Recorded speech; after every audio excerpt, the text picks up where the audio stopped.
Message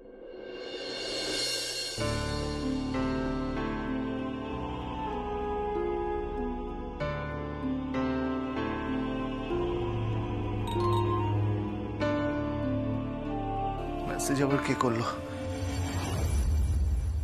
private number থেকে এরকম Barbie ডলের গিফটই আমাকে কে পাঠালো? কে পাঠাতে পারে?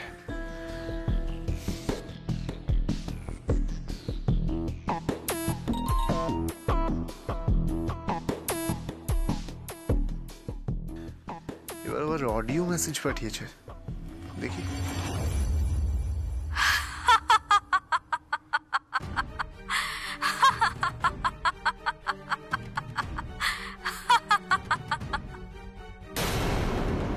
এরকম হাসির অডিও আমাকে কে পাঠালো? কার হাসি এটা? শুনে তো কোনো মহিলার আওয়াজ মনে হলো। আমাকে কোনো মহিলা হাসির অডিও কেন পাঠাবে? তাও আবার এরকম প্রাইভেট নাম্বার থেকে। কে এটা? আরেকবার শুনি।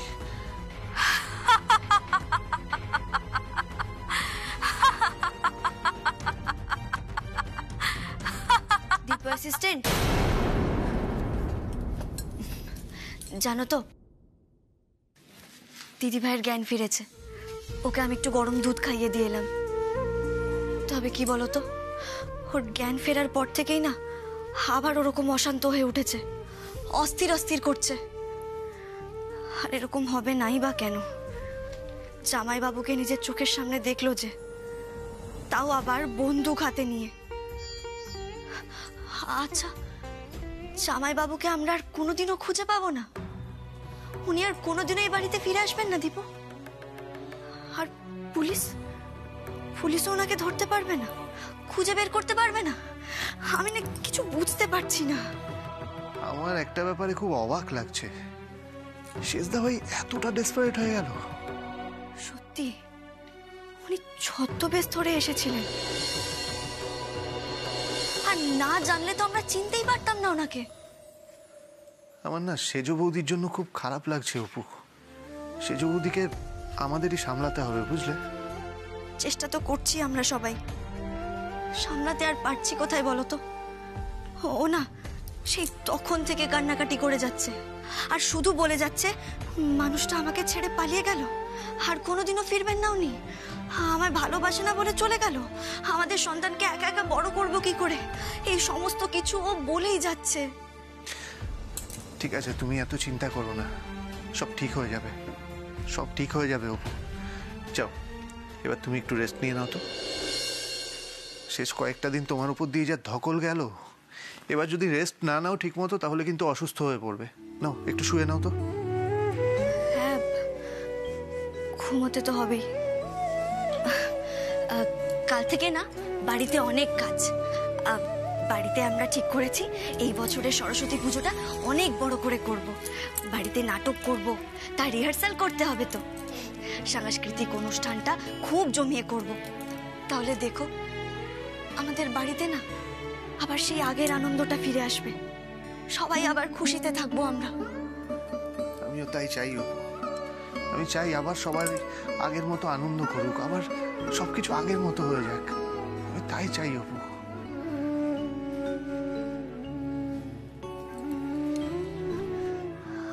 আমার না খুব ক্লান্ত লাগছে জানো তো, যা ঝড় যাচ্ছে। আমার এখন মনে হচ্ছে যে এই সমস্ত ঝড় সামলানোর মতো উপযুক্ত হয়ে উঠিনি আমি এখনো, তাই বোধহয় এরকম হচ্ছে। আর তাই আমি কিছুই ঠিক করে সামলে উঠতে পারছি না। তুমি পারবে না তো কে পারবে? হ্যাঁ, তুমিই পারবে, তুমি সবকিছু ঠিক করে দেবে অপু, একদম চিন্তা করো না। আজকের রাতটা কাটলেই কাল একটা নতুন দিনে সূর্য উঠবে। একটা কথা সবসময় মনে রাখবে অপু, একটা অন্ধকার রাত শেষ হওয়ার পরে একটা নতুন দিনে সূর্য আসে, আর সেই সূর্যের আলোয় আমাদের আগামী দিনের পথটাকে উজ্জ্বল করে দিয়ে যায়। তুমি এভাবে সবসময় জীবনটাকে সুন্দর করে বুঝিয়ে দিও, গাইড করো আমায়। তাহলে দেখো আমার ক্লান্তিটা ছুমন্তর হয়ে যাবে। আচ্ছা ঠিক আছে, বুঝেছি। যাও এবার শুয়ে পড়ো তো। নাও শুয়ে পড়ো, তুমি ঘুমিয়ে পড়ো। ঘুমোবে না? আমি ঘুমাবো, তুমি শো আগে।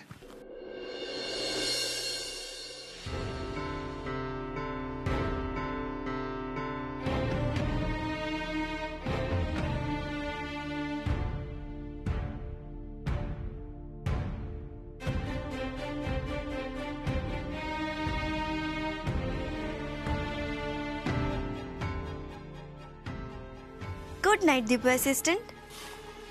Good night, good night. কে কে পাঠালো আমাকে এই বারবি ডলের গিফটটা? আর হাসির গলাটাই বা কার?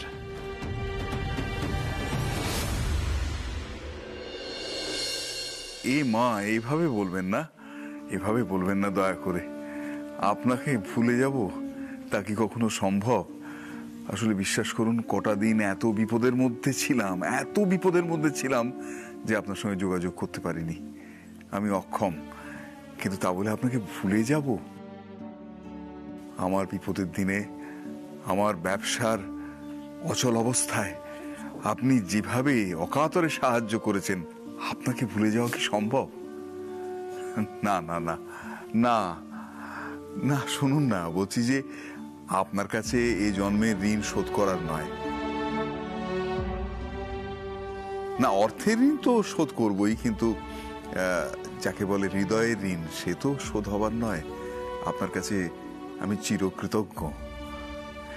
না না না, আপনি কোনো চিন্তা করবেন না। আমি যত দ্রুত সম্ভব আপনার সঙ্গে যোগাযোগ করব। আমি সব কথা খুলে বলবো, বিশ্বাস করুন। আর হ্যাঁ, আমি এর মধ্যে সব ঠিক করে ফেলছি। আচ্ছা ঠিক আছে, আমি রাখি তাহলে। হ্যাঁ, নমস্কার নমস্কার। কার সাথে কথা বলছিলে বাবা? এত নম্রভাবে কথা বলছিলে। যার সঙ্গে নম্রভাবে কথা বলছি তিনি আমার কাছে ভগবান। শুধু আমার কাছে কেন, আমার গোটা পরিবারের কাছেই তিনি ভগবান। আমার অনেক দিনের পুরনো বন্ধু। ব্যবসায় একটা সময় আমার খুব টালমাটাল চলেছিল, সবাই সে কথা জানে না, আমি জানতে দিইনি। কিন্তু যারা আমার ব্যবসার সঙ্গে সংশ্লিষ্ট তাদের জানার কথা। সেই সময় এই ভদ্রলোক আমাকে অকাতরে অর্থ সাহায্য করে নিশ্চিত ভরাডুবির হাত থেকে বাঁচিয়েছিলেন।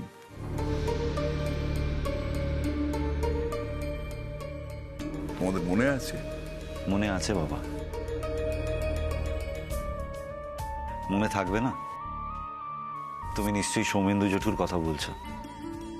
হ্যাঁ, মনে আছে। হ্যাঁ বাবা, সব মনে আছে আমার।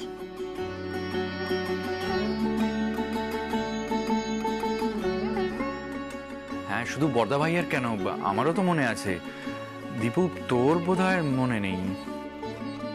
দীপুর মনে থাকার কথাও নয়, ও তখন খুবই ছোট ছিল যখন আমাদের ব্যবসায় ওই দুর্দিন এসেছিল। হ্যাঁ, তাও মনে আছে মা। আর সৌমেন্দু জেঠু তো শুধু একবার নয়, বহুবার আমাদের ব্যবসায় টাকা দিয়ে সাহায্য করেছেন। আর উনি এতদিনে যত টাকা দিয়েছেন, আমার মনে হয় সেই টাকার পরিমাণ যোগ করলে তা প্রায় 2 থেকে 2.5 কোটি টাকার মতো।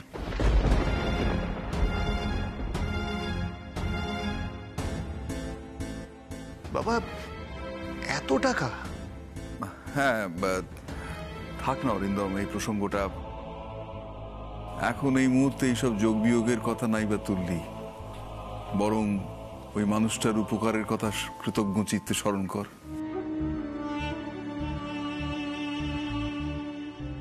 আমি যত তাড়াতাড়ি সম্ভব, যত তাড়াতাড়ি হয়, ওর সঙ্গে দেখা করতে চাই। শোনো, তুমি একা যেও না, গেলে দীপুকে সাথে করে নিয়ে যাও।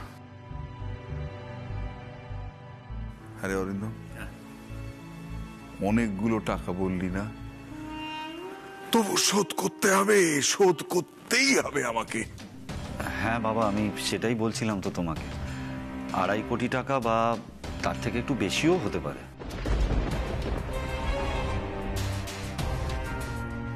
বাবা, ওনাদের সঙ্গে দেখা করতে তোমরা কবে যাবে?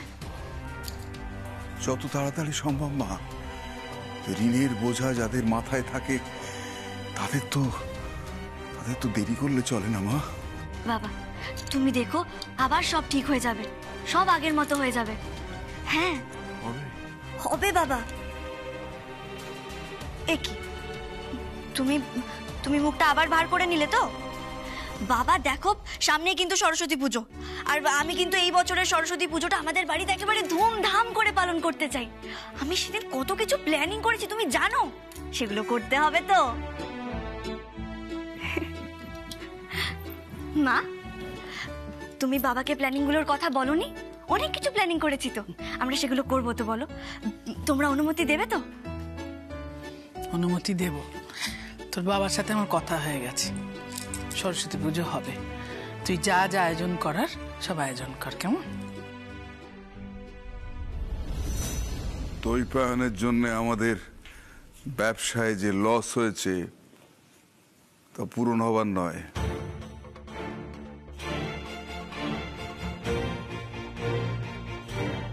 কিন্তু তো সবকিছু ছেড়ে ফেলে আবার নতুন উদ্যমে নতুন করে শুরু করতে হবে তো, শুরু করতে হবে।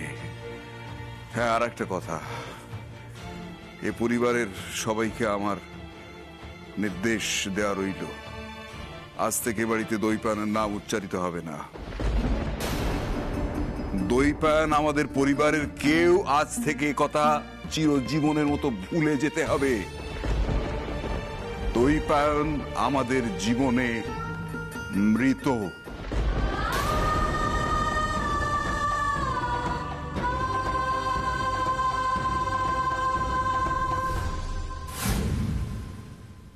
একটা মেয়ে প্রতিটা পদে পদে আমার জীবনে বাধা হয়ে দাঁড়াচ্ছে। ওর জন্য আমি আজকেও আমার প্ল্যানটা সাকসেসফুল করতে পারলাম না। স্টোর রুমের টাকাগুলো আমি আজকেও আনতে পারলাম না। না না না না না, এভাবে চলতে পারে না, এভাবে কিছুতেই চলতে পারে না।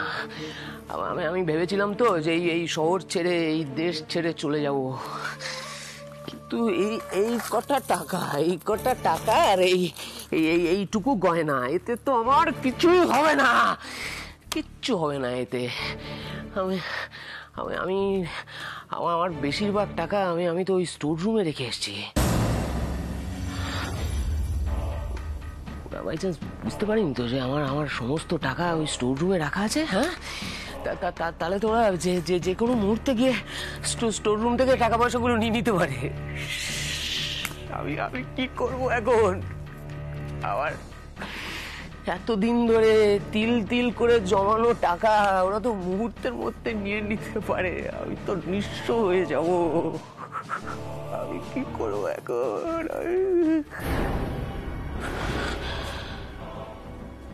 কোথাও যাব না,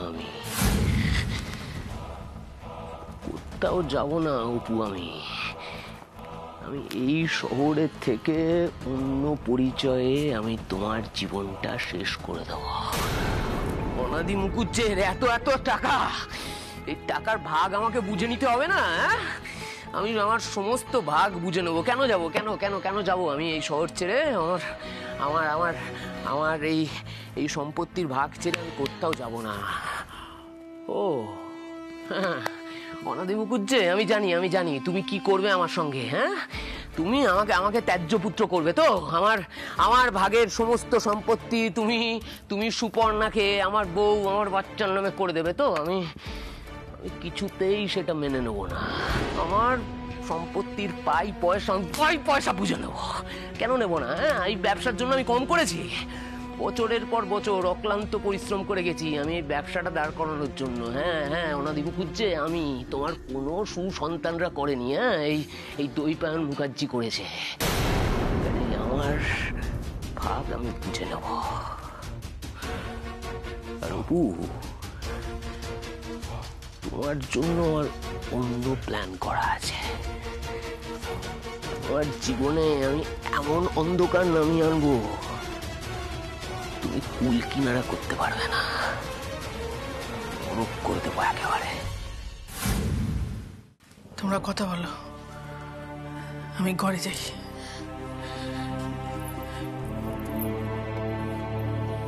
মা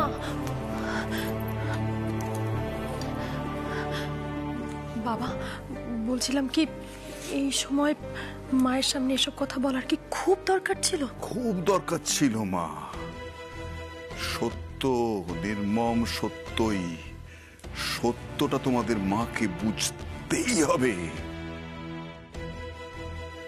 সত্যি দইয়ের জন্য আমাদের ব্যবসায় অনেকটা লোকসান হয়ে গেল। মানে আমি ব্যবসার কিছুই বুঝি না, কিন্তু লাভ লোকসানটুকু তো অন্তত বুঝি। অনেক লস হয়ে গেছে তাই না?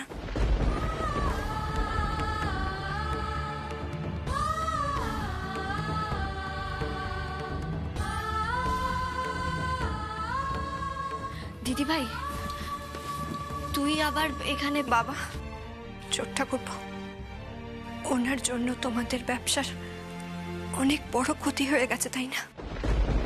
দিদি ভাই তুই চিন্তা করিস না, সব ঠিক হয়ে যাবে দেখিস। বাবা, বর্দা ভাই সবাই রয়েছে তো। বর্দা ভাই, ও বর্দা ভাই, বলছি যে আমরা যদি আবার নতুন করে পরিশ্রম শুরু করি, মানে আমাদের অন্যান্য যে ব্যবসাগুলো আছে আমরা যদি সেখানে মন দিই, খুব কাজ করি, তাহলে তো আমরা আবার ঘুরে দাঁড়াতে পারবো। বাবা, আমরা যদি সবাই মিলে আবার চেষ্টা করি, আমরা তো লাভের মুখ দেখতে পাবো, তাই না বলো? নিশ্চয়ই মা, নিশ্চয়ই। তোর মনের জোর যদি পরিবারের প্রতিটি সদস্য অর্জন করতে পারে, তাহলে জয় আমাদের হবেই হবে। আবার আমরা ঘুরে দাঁড়াবো, ঘুরে দাঁড়াবোই দাঁড়াবো। হ্যালো, আরে কতদিন পর তোমার এই গলাটা শুনতে পেলাম। আমার তো মনটা একেবারে ভালো হয়ে গেল। তাই আমার গলা শুনেই মনটা ভালো হয়ে গেল বুঝি? আই সোয়্যার, মনটা আমার একদম অন্যরকম হয়ে গেল, ফ্রেশ হয়ে গেল। তা গলা শোনার জন্যই ফোন করেছো নাকি? শুধু কি আর এই গলাটা শোনার জন্য ফোন করেছি? তোমাকে আমার অনেক কিছু দেওয়ার আছে, তাই ফোন করেছি।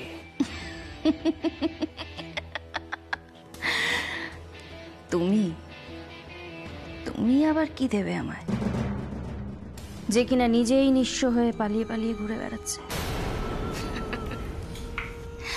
মিস্টার দৈপায়ন মুখার্জি, আমি না তোমার সম্পর্কে সব জানি। না মানে বললাম না, আমি সব জানি, সব। এই মুহূর্তে তুমি পালিয়ে পালিয়ে বেড়াচ্ছ, কোথায় যাবে কি করবে তার কোনো ঠিক ঠিকানা নেই। আর একবার যদি ধরা পড়ো, তাহলে মিনিমাম 10 বছরের জেল।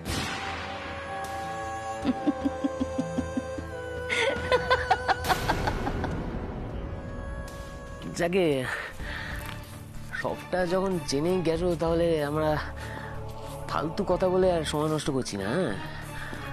আমরা এবার কাজের কথায় আসি। কি কাজ? তোমাকে দিয়ে একটা গুরুত্বপূর্ণ কাজ আমি করাবো। লাখ টাকার সম্পত্তির ভাগ তুমি পেলেও পেতে পারো, অনেক লাভবান হবে তুমি। মানে কিভাবে? এই যে তোমার এই যে এত বুদ্ধি, এত স্মার্টনেস, এগুলোকে জাস্ট একটু কাজে লাগাতে হবে। কি করে বলো তো? তুমি কি আবার কোনো মেয়ের বাবাকে ফাঁসিয়েছো নাকি? নিজের বাবাকে ফাঁসিয়েছি। অনাদি মুখুজ্জের এই এত এত টাকার সম্পত্তির ভাগ আমায় তো বুঝে নিতে হবে। তার জন্যই আমার তোমার সাহায্য লাগবে, লাগবেই। কি হলো, চুপ করে আছো? আমাকে সাহায্য করবে তো? যা পাবো 50-50। চলো ডান, কিন্তু তার আগে তো তোমায় আমার সাথে দেখা করতে হবে। আরে বাবা, কি গল্প ফেদেছো সেটা আমায় শুনতে হবে না? গল্প না জানলে আমি তোমার বাবা আর তোমার ফ্যামিলিকে ফাঁসাবো কি করে? চলে এসো।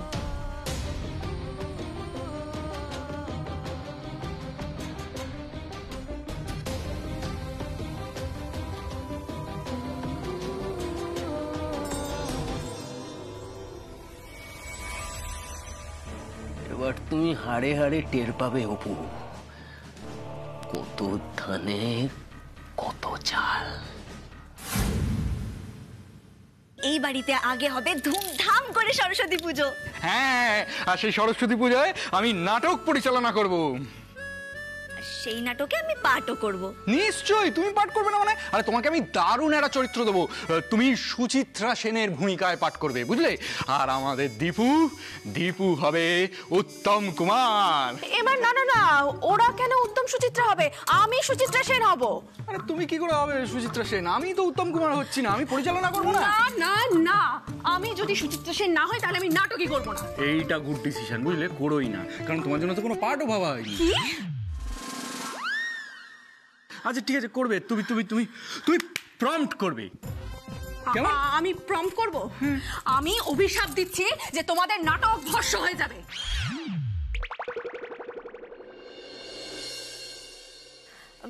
নাটক আবার কিভাবে ভস্ম হয়? না মানে ভস্ম না, ওই ওই কি যেন কথাটা বলে না, তোমাদের নাটক ফ্লপ হয়ে যাবে। হ্যাঁ, ওই নাটকের মাঝে সবাই ডায়লগ ভুলে যাবে, তারপরে হঠাৎ করে দেখবে নাটকের মাঝে আলো বন্ধ হয়ে গেছে। আমি বলে দিলাম, অভিশাপ দিলাম তোমাদের। এই মেজদা, মেজ বৌদি তো খুব রেগে গেছে, এবার কি হবে রে? আর দূর, রেগে গেলে আমি কি করব? দেখেছিস ওকে, ওকে কি পাঠ দেবো বলতো? আমি একবার তো তাও ভেবেও ছিলাম আমার দিচ্ছাকে নিয়ে একটা নাটক, হিড়িম্বার চরিত্রে আমি দিচ্ছাকে ভেবেছি। কি বাবা, না আমি হিড়িম্বা? আমাকে হিড়িম্বার চরিত্রে তুমি ভেবেছিলে না? চলো ঘরে চলো, ডাল কাটা রেডি করা আছে, চলো চলো। দাদা বাঁচাবে না, এসো। ওরে সমর্পণ, তুই অত ভাবিস না কিন্তু। আর যাই হোক না কেন, তোর পুচু সোনা তোকে ডাল কাটা দিয়ে পেটাবে না। তুই বরং একটা কাজ কর, শোন, শুনছিস? তুই এই নাটকটা ভালো করে পরিচালনা কর, সেটাই তোর কাজ এখন। এই যে অপু গোয়েন্দা, আপনার কাছে আমার একটা ছোট্ট প্রশ্ন ছিল। আচ্ছা, আমাদের দীপুবাবু যদি উত্তম কুমার হন, তাহলে নিশ্চয়ই আপনার সুচিত্রা সেন হতে কোনো রকমের আপত্তি নেই? না না, তোমাদের উত্তম কুমারের যদি কোনো আপত্তি না থাকে, আমারও কোনো আপত্তি নেই। কি উত্তম কুমার, তাই তো?